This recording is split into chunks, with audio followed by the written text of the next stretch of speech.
একেগ্রা health কেয়ারে আমরা একটা মেশিন ইউজ করছি যেটা বাংলাদেশে একটি মাত্র ইউনিটি আছে, সেটা হচ্ছে ইন্টারমিটেন্ট ভ্যাকুয়াম থেরাপি। অলরেডি আপনার সোশ্যাল মিডিয়ার থ্রু দিয়ে আপনারা জানতে পেরেছেন এই ইন্টারমিটেন্ট ভ্যাকুয়াম থেরাপিটা কি। তারপরও আরেকবার বিস্তারিত আপনাদের সামনে আমি একটা ভিডিও উপস্থাপন করতে যাচ্ছি।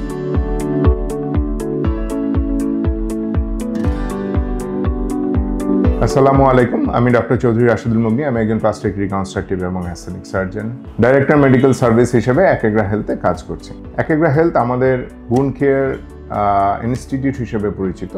তো আমরা এখানে যতগুলো টেকনোলজি এবং অ্যাডভান্স ড্রেসিং ম্যাটেরিয়ালগুলো ইউজ করছি, তার মধ্যে ইন্টারমিটেন্ট ভ্যাকুয়াম থেরাপি অথবা আইভিটি একটা অন্যতম, যেটা আমাদের এখানে ব্র্যান্ড নেম ভ্যাকুআর্ক নামে হিসেবে আছে।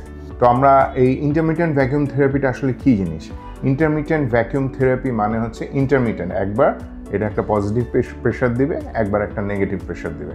তাতে কি হবে, আমাদের যে সার্কুলেশনটা আছে বা রক্তনালীগুলো আছে, এটার উপরে নেগেটিভ এবং পজিটিভ প্রেশার ক্রিয়েট করার জন্য আমাদের ফুল বডিতে সার্কুলেশনটা এনহ্যান্স হবে অথবা চলাচল বৃদ্ধি পাবে।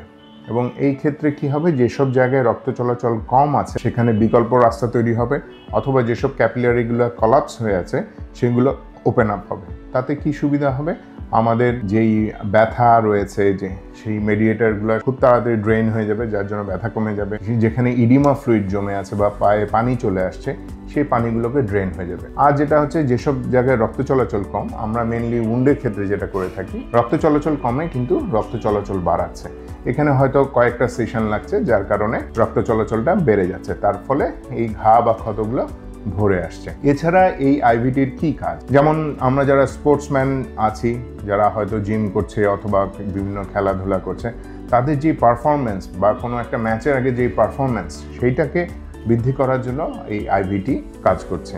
অথবা যদি কোনো একটা স্পোর্টস ইনজুরি হয়, সেই ইনজুরিটার আর্লি রিকভারির জন্য কিন্তু সে কাজ করছে। আর এর সাথে সাথে আমরা যেসব পেশেন্টের বিভিন্ন ধরনের পেইন আছে, স্পেশালি নিউরোপ্যাথিক পেইন বলেন অথবা অস্টিওআর্থ্রাইটিক পেইন বলেন, সেই পেইনগুলো কিন্তু কমে যাচ্ছে। আর এছাড়া কিছু গাইনোকোলজিক্যাল ইন্ডিকেশন আছে, যেমন স্ট্রেস ইনকন্টিনেন্স, আমাদের দেশে মহিলারা যে প্রস্রাব ধরে রাখতে পারছে না, কাশি দিলে বা হাঁচি দিলে হয়ে যাচ্ছে, সেগুলো ক্ষেত্রেও আমরা ইউজ করছি। আবার ইরেকটাইল ডিসফাংশনের জন্য ইউজ করা হচ্ছে। সুতরাং এই সব দিক দিয়ে চিন্তা করে এই ভ্যাকুআর্ক অথবা ইন্টারমিটেন্ট ভ্যাকুয়াম থেরাপিটা একটা যুগান্তকারী বলবো যে আমাদের দেশের জন্য একটা ইনস্ট্রুমেন্ট, যেটা আমরা পেশেন্টকে উপকার দিতে পারছি। সুতরাং আপনারা এই ধরনের কোনো সমস্যায় ভুগলে সরাসরি একেগ্রা হেলথে যোগাযোগ করতে পারেন। ধন্যবাদ।